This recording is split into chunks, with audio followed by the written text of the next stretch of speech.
Hey guys, it's Dr. Horzempa. Just wanted to talk a little bit today about the topic of movement, just generally.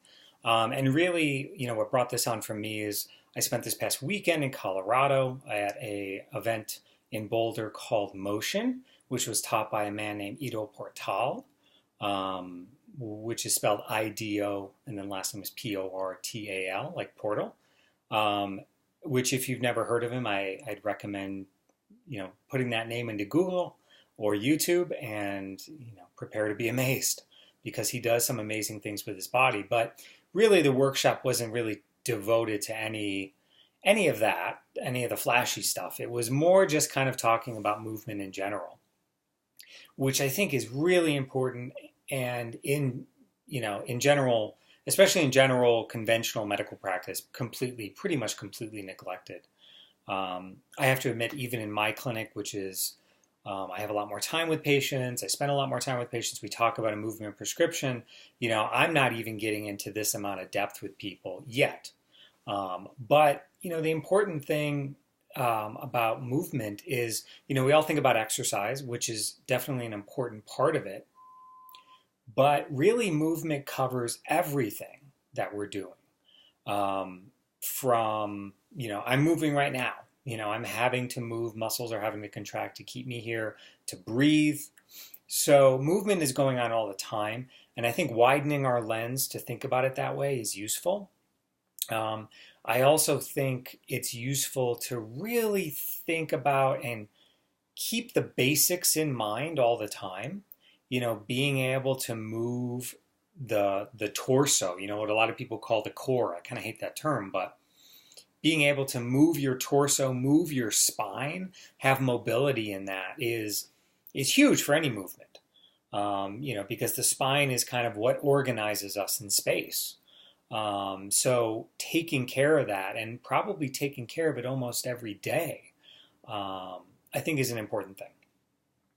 The other thing I think that I really got out of this workshop for me is the importance of really continuing to learn new movements all the time. Constantly being in that beginner's state of mind. Not maybe all the time you're moving around.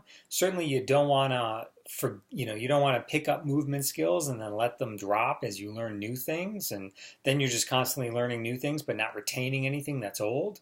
You do want to maintain the skills you have. But the other thing is, just getting in that beginner's mind and learning new movements is going to be so beneficial. Certainly for the body, but even more so probably for the brain.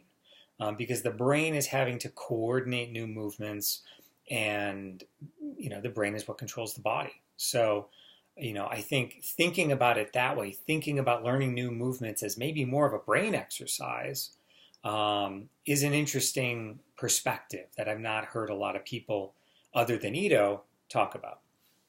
So, like I said, I think, looking as holistically at movement and your movement practice as you can, including, how much time we talked about, last week or the week before, sitting, and how much time you're spending sitting.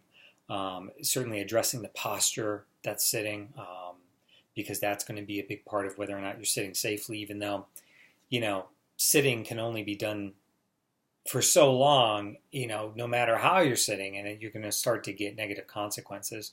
But also looking at, are you learning new movements? Are you bringing new things in? Are you diversifying your movement practice? And when I say diversify, I mean really diversifying. I don't mean if you're a cyclist, picking up running. Certainly that's going to be good. But, if you're somebody who cycles a lot or runs a lot, maybe switching over to a martial art or yoga or dance or something like that. Really something that's going to be very different than what you're doing is going to be useful. The tough part is, and the part of acceptance that has to happen is you're not going to feel very athletic or coordinated when you're learning new things. But that means that you're doing something right. Ido said this weekend that if you don't feel uncoordinated, you're not working on coordination. And I think it's like that for a lot of things. You know, we have to be willing to kind of go there and not feel like the most capable person in the room and be the true beginner if we're really going to get a lot of the benefits of movement. So those are just some of my thoughts on the workshop. I'm happy to answer questions, either on Facebook or on the blog.